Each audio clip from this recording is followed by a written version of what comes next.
কিন্তু এটাই কথা যে কোনেও শান্তিপূৰ্ণ আন্দোলনৰ কথা বেলেগ, হিংসাৰ জৰিয়তে সমস্যাৰ সমাধান নহয়। খেৰণীত কাৰ্বি ৰাইজে যিটো দাবী কৰিছে, একাংশ কাৰ্বি ৰাইজে, যে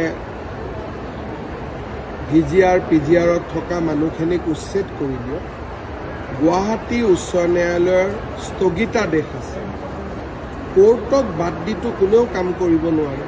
যদি মই কিবা এটা কৰিব যাওঁ, মোৰ ওপৰতে কণ্টেম্প অফ কোৰ্ট হ'ব।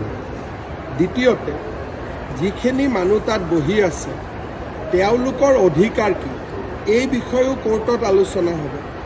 আনকি আমি ফৰেষ্টৰ পৰা যিমানবোৰ আজিলৈকে এভিকশ্যন কৰিছোঁ, হাইকোৰ্ট, সুপ্ৰিম কোৰ্ট দুবাৰ তিনিবাৰকৈ কেছ খেলাৰ পিছতহে, কোৰ্টে হাঁ বুলি কোৱাৰ পিছতহে আমি এভিকশ্যন কৰিছোঁ। বহুত সময়ত মানুহে মোক কয় ইয়াত কৰি দিয়ক, তাত কৰি দিয়ক, কিন্তু মই কওঁ লাহে লাহে।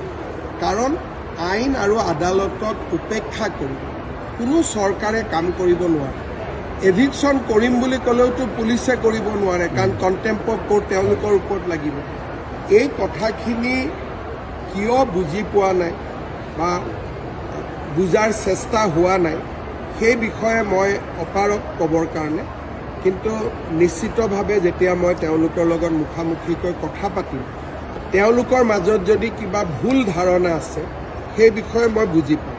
কিন্তু এতিয়ালৈকে সাধাৰণতে কোৰ্টৰ অৰ্ডাৰ থাকিলে বাকী মানুহবিলাকে জবৰদস্তি নকৰে।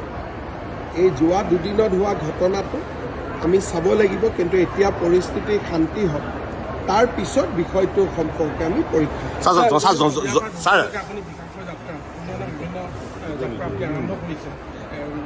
হিমন্ত বিশ্ব শৰ্মাই কেতিয়া আচলতে